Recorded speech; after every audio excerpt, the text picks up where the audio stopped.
Hello, you wonderful people, and welcome to another episode of SuperFantaFi. This being a show where we talk about TV shows of the supernatural, fantasy, and or science fictional genre. For today's episode, I'm going to talk about The Wheel of Time, Season 3, Episode 6. A lot of really interesting things went down in this episode, so let's break it down. So first and foremost, let's start off with Perrin's side of things. Obviously, after the rescue attempt on saving Matt's family. Obviously, Alana is severely wounded, and so is Perrin. But they're down one Aes Sedai because with Alana hurt, she can't heal Perrin in her condition. So they're doing all they can to help him out to what they can. And he's in a pretty good enough position. We also find out Dane is still alive, and we don't know what the White Cloaks will keep waiting for backup, but then I'm blanking on home dude's name. He's the shifty dude that was there in Two Rivers before the Trolloc attack, and he's a dark friend. We know he rolled up with some Trollocs and then pretended to be like White Cloak reinforcements. I'm like, how are you not super suspicious of this? You just saw the White Cloak, you assume, oh, these are our people, and so later on the Fale sees the Trolloc army. So it's like, cool, things are even worse. Like, now you don't even have the White Cloak protection. So, the Two Rivers leaned on that once again. But now it's like, well, that was going to be a moot point eventually. So now it's a thing of, well, you got to deal with them. I'm assuming Dane's going to be dead. The irony would be like if Dane and that other dude were still alive, the guy that actually killed Matt's mom, Natty. It'd be poetic irony that they'd come to Two Rivers and need help being saved or whatever, because maybe they ran away.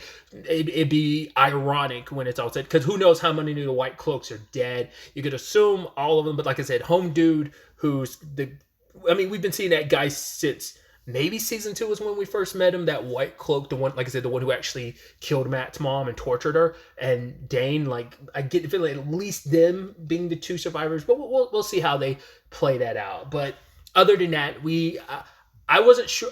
I didn't know how the situation was going to play out with Alana. I'm like, there's no way they're going to kill her. I was like, right, you literally start this season by killing one of her warders. It's like, are you really going to kill her off? Especially because Maxim's like, come on, I've already kind of lost one. I can't lose you too. And luckily, we find out, because it was unclear at the time, but it isn't just one of Matt's sisters. It's both of his sisters that can channel. And I don't know if they're meant to be twins. I don't remember if they're supposed to be twins. They look roughly about the same age. That's why I'm like, I think they're supposed to be twins. But yeah, I guess I don't know how that works. I'm sure there are instances of one twin not being able to channel another one. Like I said, they could easily not be twins. Maybe they're just super close in age, like a year apart or whatever. Either way, regardless of the situation, they're able to channel and heal Alana. So I'm like, okay, good, because that works out. But we also have a little bit of Perrin and Fale getting together,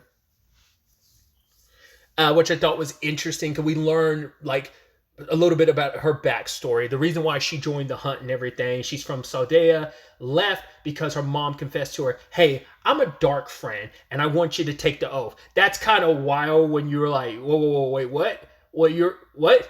And it's like, yeah, your parent wants you to take that oath and you kind of don't want to, and afraid of what that might mean. It's like, oh, if I stay, I have to take the oath. But if I choose not to take the oath and I stay, I'm most likely going to die. So she ran, but her brother, she's like, if I had never told my brother the truth, maybe things would be different. But it's like, yeah, my brother tried to save my mom. He tried to stop her. And what did she do? She killed him. And so she has a lot of guilt of, I ran away. That's the only reason why I'm alive, and I left my brother to die.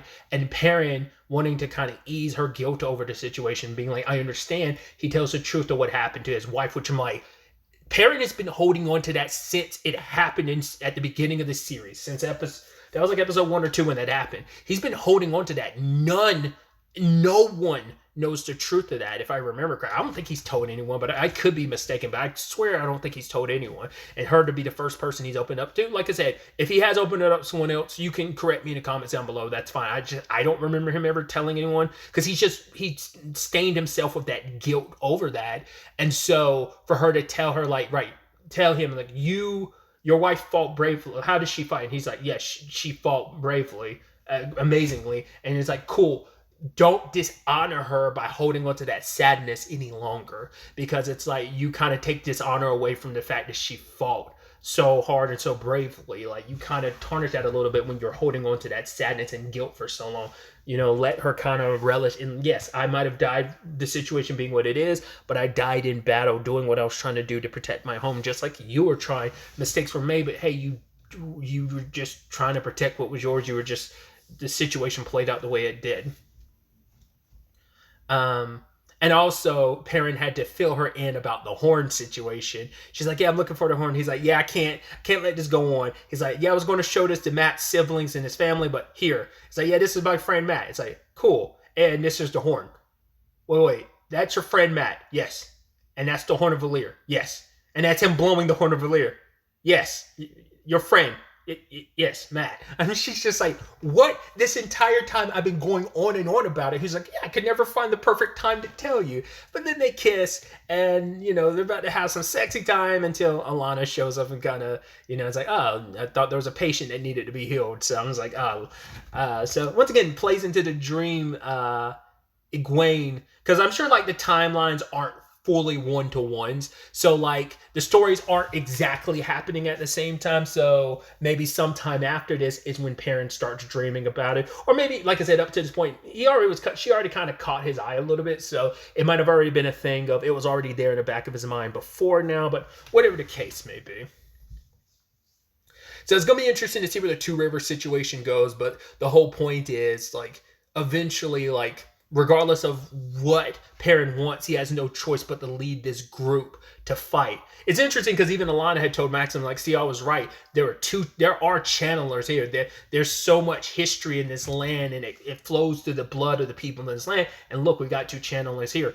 Who knows what everyone else is capable of when the time comes? We'll find out sooner or later because they have to band together to face what's to come, or they could try and run and abandon their home. But how far can you go? Are you willing to abandon everything? And it's okay to be afraid, but it's like there's a point where you just sadly have to stand your ground and not run. So we'll see how things shape up and play out when it comes to this whole invasion of the Trollocs. I mean, Two Rivers has been through it before. It's going to be interesting to see how Two Rivers handles it now, because I mean, you do have different people on your side. You got you got two Aiels, you've got Fale,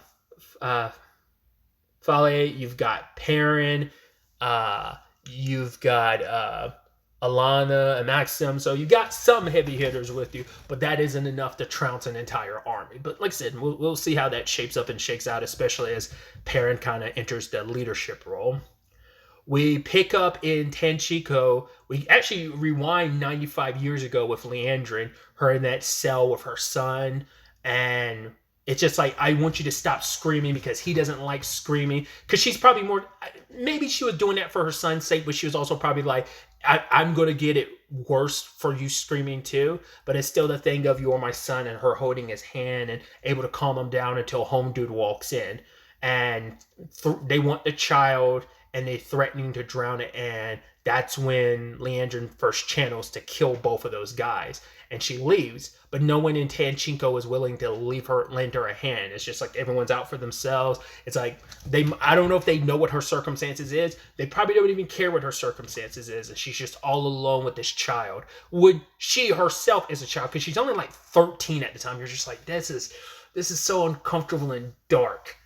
But then Ishmael came to her, which I'm like, interesting. I wonder, did they talk about that last season? Because I didn't remember the fact that, I guess I assumed Ishmael came to her after she was already an Aes Sedai or something. Did not realize, like, she's been planted in the tower for a long time. Like, Ishmael got to her, and it makes sense. Of course, you're going to take advantage of someone when they're at their lowest, when they are at the most vulnerable and susceptible to the darkness, So, got her at such a young age. And you do feel bad for Leandrin, because it's like, it's like she was sent down the path she was. Different people become dark friends. It's like some people have probably more sympathetic reasons for becoming dark friends and, making their oath, whether it's a land fear. But it's also like, yeah, you might have had the vision of what you wanted things to be. You wanted this power to be shared by people, but you've done what you've done as a land fear. That it's like, so does it excuse everything? Same thing in Leandrin's boat. Like, yes, life was terrible. There were shitty people. You got your get back all these years later. I mean, it wasn't directly, but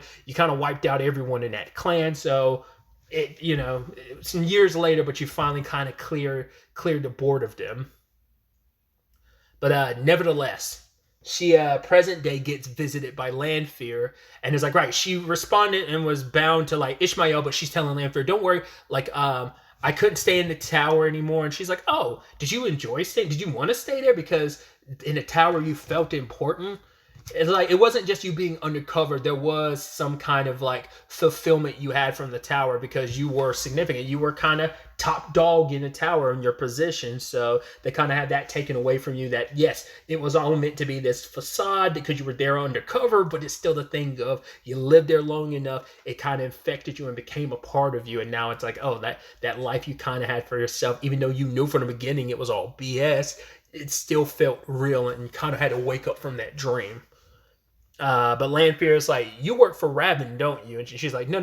I was loyal to Ishmael, but like the ladies, the other Black Aja that are with me are loyal to me, and I'm loyal to you. She's like, yeah, but there's no way Raven is going to just let you guys go run free. Like he's got one of you on his side. Find out who it is and kill them. You got till tomorrow. So Leandrin's doing her thing, which I love. Well, it ends up being who you kind of thought it would be. Which I thought was kind of interesting. And I guess maybe the argument could be like, well, that's a little poetic considering like, well, she's the one that messed with Varen's sister's mind and shattered it. So it's kind of like poetic. I mean, because I think she even told Leandrin, like the other episode was episode 3, like once she's done that to your mind, she can't undo it. Because they were having a conversation about the girl that was a child bride. She seems more content. So it seems like, once again, I think the whole point was like once you can't really fully pick and choose. So when you do a wipe, you're doing kind of a clean wipe, which, wiping away everything is better if a better option than just kind of making her keep all the good, but even like 15% of the bad, especially when the bad is as bad as it is. So just thought that was, once again, in her own way, that is Leandrin being kind, knowing exactly what she's been through, especially considering Leandrin still has all her memories of what she went through. But yeah, she, Naomi? She ends up killing her after finding out, like, oh, she knows where, I believe it was, she knew where was it the collar or the bracelet? Other bracelet. She knew if one of them was. But found out from Naomi and then killed her. But it turns out Naomi wasn't the only one. There was actually another Black Aja that was serving Raven. I was like, ooh, interesting. She kind of got what was coming to her from Mahiden, which Mahiden's so interesting. Like, that's why I'm like, how are you guys so not realizing it's so funny because you're like trying to do all this, some of you are two-timing Lanfear for Raven, not even realizing another one of the, well, I keep saying Raven, like that's, no, Raven's the other one, isn't it? I do apologize. I'm not going to go back and change that. I'm sorry. Raven is the other one that was there, the one that Makinen was talking to. Yeah, I was still right. I'm so stupid. Like I was thinking about later in the episode, so ignore me. I'm sorry, I'm all over the place. But it's like, yeah, you're so loyal to one, not realizing that there's another one like right underneath you. I'm like, you wouldn't know what a Forsaken until they announced themselves. So it's like, once again, Selene, Lanfear doing the whole Selene thing. It's like, yeah, so I don't know. I just think that's so funny. And also her, like, she's so weird how she was like spitting in the food and then later on she's biting and ripping up their dresses. And then later on she's just like chowing down on the food. And then like, it's almost like a cake or something. And then she's spitting it in the middle of it and kind of keeping it hidden underneath the other bits. I'm like, that's so disgusting and petty. Why are you doing that? Mahiden seems to be the most crazy and chaotic of the Forsaken of what we've met. And so it just, that's why the others kind of stay away from her. And just like, yeah, she is the most unhinged. But I'm like, why are you doing that? Just to be chaotic, just to be like, that's insane in my opinion.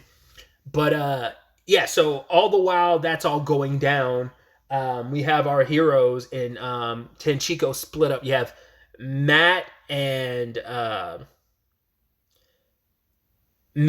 Mina are supposed to kind of be the ones like, all right, keeping a low key because they can't be trusted to be subtle, while Nynaeve and Elaine are supposed to be the ones that kind of handle the subtle side of things. But while looking for the bracelet, Matt ends up running into Tom, which, interestingly enough, I love that Tom's like, hey, I remember you, Matt. I want nothing to do with you and Rand. Get away from me. But it's like, hey, buddy, money. It's like, yeah, sometimes there's cost for lessons in life. Come on. And we also find out he actually served in, was it Morgaze? Elaine's mom, like he served in her court, which I'm like, oh, interesting that Elaine doesn't remember you. But to be fair, it's like that was probably around the time she was still very young, so she probably wouldn't remember. Might have been before she was born. I'd assume because like it's like right, her court would be like, because I can't remember. Elaine was still young. She was still pregnant with Elaine at the time when she took over the throne, right? Because like both her sons were already born. But yeah, I don't think Elaine was born yet. At least I don't remember now. Because that was obviously episode 2, but I don't remember if like Elaine was already born and still a little girl, or was it she in her mom's belly at the time? I don't remember. I think her mom was still pregnant with her. Regardless of the point, I'm getting too caught up in the details. But either way, Elaine doesn't really know him, so funny how things work, considering all the time that's passed since the last time they saw Tom, and obviously in that time frame they've gotten to know Elaine, and just like, oh, like some big world yet small at the same time.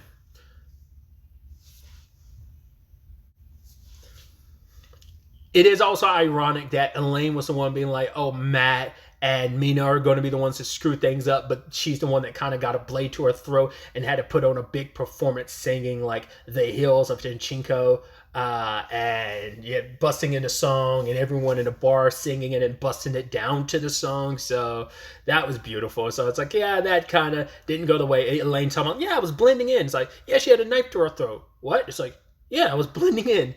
But other than that, we had a little bit of bonding between Mina and Nynaeve. Kind of got Nynaeve to kind of like lower down her guard a little bit with some alcohol in her system. But I think that was kind of like, Mina can be a bad influence, but I think for Nynaeve, who is so very high strung and very like type A, that it's a nice blend to kind of splash in it. Because I think Elaine could be a little type A too. Not as uptight as Nynaeve, but I think they're kind of very much type A's, versus like Matt and Mina being kind of like the rambunctious, chaotic slackers. Not even slackers, but the rambunctious, chaotic duo that they are. Because they share a lot of similar personalities and how let's drink and gamble type of feeling vibe. But ultimately, it's interesting. Matt's groundwork earlier on in the episode pays off, because the guy he was asking, like, yo, find this bracelet for me, ultimately does. So I'm like, oh, funny how that worked out for you. It just kind of found its way stumbling towards you. But the problem is, like, well, now you've got the bracelet, and now Maki then found out from the other Black Aja that was working for Raven about, like, I mean, just unnecessarily killing her, and then, like, going after Elaine and Nynaeve, questioning them about everything. It's like, ooh, what is this all about? And it's like, oh, well, this is about the bracelets and the necklace that will help, the collar and the 2 bracelets that help that will help shackle a man. Specifically, will help Leandrin shackle the dragon, which it's going to be interesting to see how Makiden is going to utilize that. You're still going to need, I mean, I guess maybe a Forsaken would be able to do both. I think you would still, like, typically, I guess with any Aes Sedai, you would need another person. Because we know with Leandrin's case, she wants to use this situation. It isn't just about serving Raven or Lanfear. Which I was wondering, is the reason why she's doing that is because of Rand? Like, I mean, Lanfear wants to like shackle him just to make it eat. Like, I don't know if that's what she's gaining out of this, even though that's what Leandrin and them are up to. But you'd assume Lanfear would know that, but not unless that's Raven's mission and not theirs, not Lanfear's. And maybe it's Raven's mission. Because Lanfear didn't really talk about any of that. Considering what she's doing with Rand, why would she need that unless it's meant to be like, maybe that is plan A, or maybe like what she's doing right now is plan A and the shackles are meant to be plan B. That's unclear. Well, the shackling, sorry, would be plan B, but either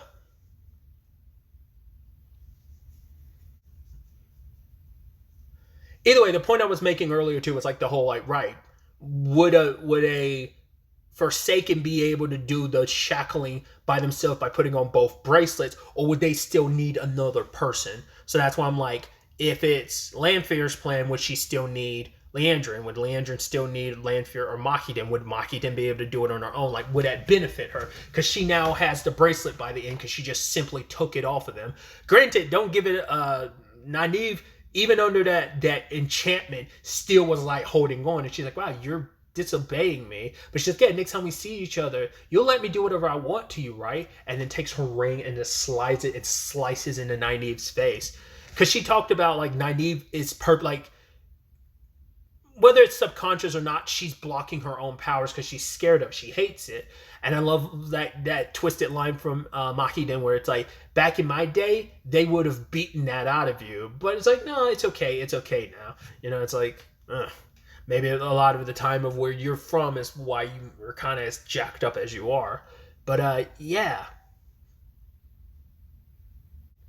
She was able to waltz away with the gauntlet, and Elaine and Nynaeve having no memory of it.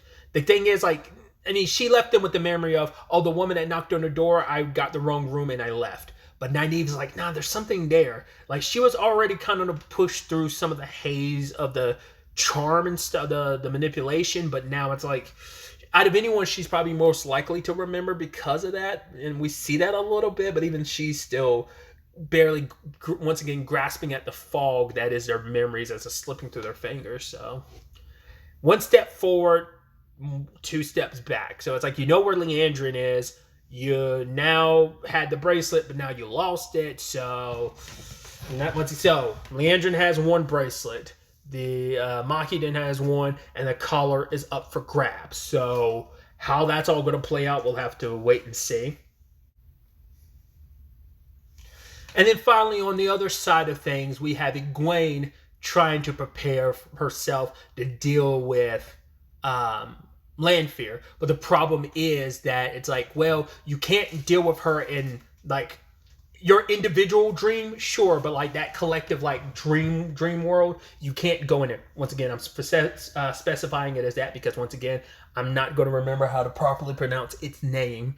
But yeah, it's like you're going to have to drag her into your dream where you have all the power. And it's like, yeah, she's testing that out. And then Lanfear kind of, you know, does her thing because she did the exact same thing to Rand last season, didn't she? Took him to that place and kind of had him strapped in that giant wheel thing.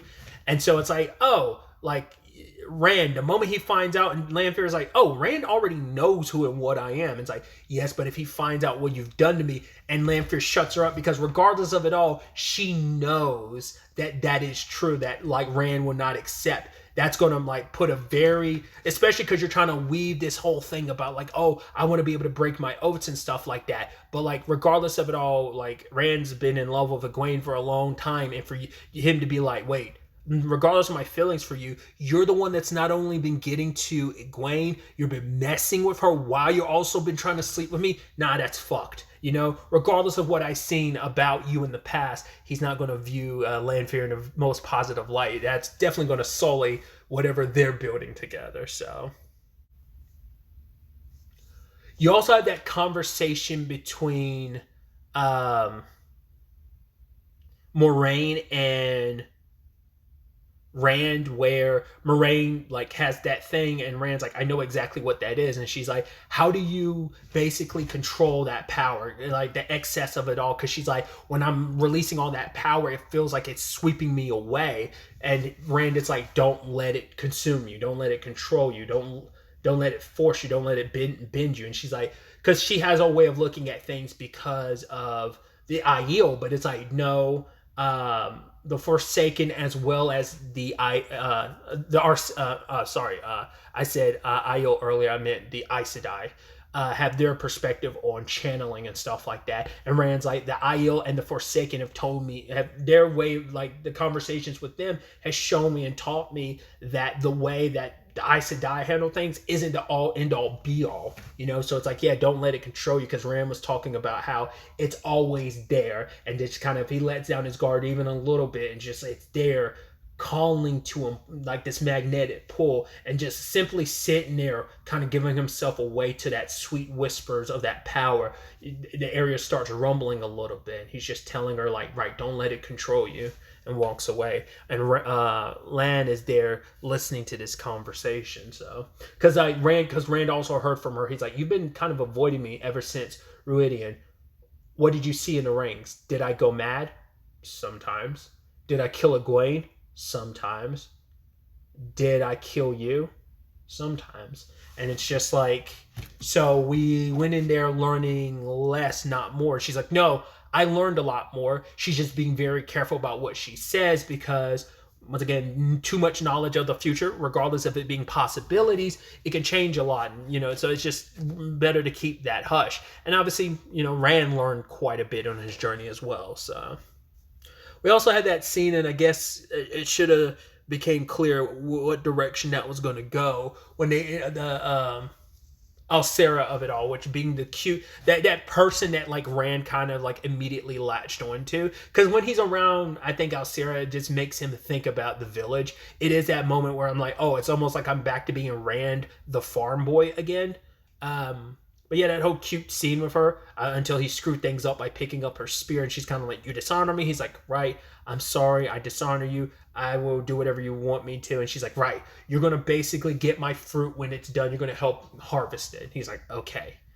And, Avi ended up being like, yeah, you kind of screwed the pooch on that. You did well enough, but well enough, So it's kind of like, once again, it's like, yeah, I'm going to teach you some things about our people, but I'm also going to let you like slip and fall and like kind of enjoy it. It's like you're not as being helpful as you could be. Very passive, very, very passive aggressive on her part. But later on, Rand and Egwene have the confrontation because she's like, she's a Forsaken, and he's like, I'm sorry. And she's like, the fact is, you know what she is. I came here for you, and you would do this. You would betray me. It's like, well, to be fair, it's like him and Elaine him and Selene, Lanfear, got together when he was away from you, pretended to be dead as that he died, so it's kind of like, yeah, it's a complicated situation even more so, but it's still the thing of, yeah, even when he's been with Egwene, when she's been back in his life, he's still been kind of two-timing her in his dreams with Lanfear, the light pulling him in one direction, Egwene, the darkness pulling him another one, Lanfear, so. But he kind of talks about the fact is that for him, it's like, I will never be enough because all you like at any point in time, like the moment you got dragged away by this wise one, that's all you've been focused on. I haven't had a chance to see you since then. It's like, that's all you became focused on. Like they weren't talking and in an awkward place. To be fair, Lanfear played a role in that, but Rand isn't necessary because it also plays into what Bear said. She was like, right, your time for looking over him is gone. It's like, yeah, you got your own journey to go down, and so does he. But it's like we are on two separate paths, and they're not necessarily parallel to each other. It's not. I mean, we can't go down the same path. We have our own individual paths, and that's kind of pushing us further apart with this situation. Because for him, it's like nothing will ever. Like I've never been enough for you. Even back in the Two Rivers, I was never enough. I felt how I felt about you, but you've always wanted more. You wanted to be an Aes Sedai. You wanted this. He's like, I'm the Dragon Reborn, and that's still not enough for you. And he's like, to be fair, that's a thing that like I respect about you. You know that you want more. You know what your worth is, and and that there's something powerful to that. But then Egwene drops the info of, did you know that it was Lanfear torturing me? And he didn't know. But before they could even really get into that, Samael, because this is where I was kind of bumping heads with stuff, because I kept in my head thinking that was Rabin, but it's like, no, the other dude is Rabin. So every time I was referencing Rabin earlier, I was thinking of Samael, because like, no, that's Samael, but I was like, no, it's still Rabin they're mentioning. It's just in my head I was confusing Rabin with Samael, like the characters, like not just the names, but like who the character was, like who the name was associated with. But Samael shows up and he's wrecking havoc because Lanfear came to Moraine earlier and was like, oh, what did you see to Rahidian? She didn't tell her. I was like, fine, I'm sending a gift Rand's way, just let him handle it, which I'm sure Moraine's going to feel a certain way about that in the aftermath of all of this. But yeah, he shows up. Luckily, Abienda showed up, which I'm like, I don't think she's supposed to be doing what she's doing right now, especially as she's training as a wise one. But I mean, maybe that is fine. I'd assume that kind of lends itself, because I mean, she doesn't have her spears and all that anymore, right? Because they were broken and taken away from her to go as a wise one. So I guess it's perfectly fine her doing what she did. But yeah, Rand got them out of there because what's his face is kind of going full like Thor with a hammer and everything. No, not necessarily lightning, but lightning does get involved. But like Rand gets super upset. And the moment he had the energy channel, like he picks up some sand and it's dripping out of his hand and the darkness swelled the way it was. At first I was like, is he about to turn that into a sword? It's like, no, he just brought down, like he went full Thor or Odin and brought down the storm and was lightning and just brought the whole building down on top of Samael. I'm like, I was like, did he kill him? Did you get another Forsaken under your belt? He might not be dead though. We do like Moraine looks and sees his body underneath the rubble, so he's probably knocked out, maybe not dead, or maybe he is straight up dead. Who knows? But yeah, that was crazy. But then we find out Alcera was still in the building. She was on the top or floors of it. And you're like, no way, no way. And Rand accidentally killed her. And for him, it's just like, no, this can't be happening. So he's trying to resuscitate her using his powers. And they're telling her, like, you can't do that. He's like, I'm the dragon. I can do anything. And he's just laughing. He's like, I'm a destroyer. But he said, I destroy. But he's also like, but I can also create. And he's pouring all this energy trying to get her to wake up. And Moraine had to be the one to kind of sit beside him and stop him. And it's just like, that's heartbreaking. Like, because now Moraine knows this is Lanfear's fault. This happens, and if Rand finds out, he's going to hate her even more, because it's like, you doing what you did set this in motion. Plus the whole Egwene of it all. It's just that moment, and I think, regardless of how they feel at this moment, how complicated things are, Egwene, sees the pain in Rand, because she also was like, oh, because you're with Lanfear, the madness has consumed you, and he was just like, I wish you could understand. Like, once again, it's the whole element of Lanfear understands him in a way that no one else can and does. So it is a situation of, but also her being immediately like, oh, the madness has already gotten to you. It's like, that's a very sore subject for Rand. For her to kind of immediately toss that kind of in his face is very like, it's a gut punch and it's a slap in the face, so. But it's still the thing of, in this moment, it's like, this is the person you care about. You see him in pain. You know he didn't mean to do that. And he's trying to, like, rectify that. He's trying to change that. But there's, even with all that power, there's certain things you can't change or do, even with all of that. And it's like, yeah, here he is. He even said it himself, playing into role that the Aiel say. I mean, not even just the Aiel. Everyone sees as the dragon. You have the power to create and destroy. And in this moment, all you could do was destroy. It also feels interesting that, like, obviously the person by his side would be Moraine, considering we saw some of those possible futures where he was by her side. So you're like, maybe Lanfear isn't the person for you. Maybe Egwene's not the person for you. Maybe, just maybe, in this spin of the wheel, it's actually Moraine.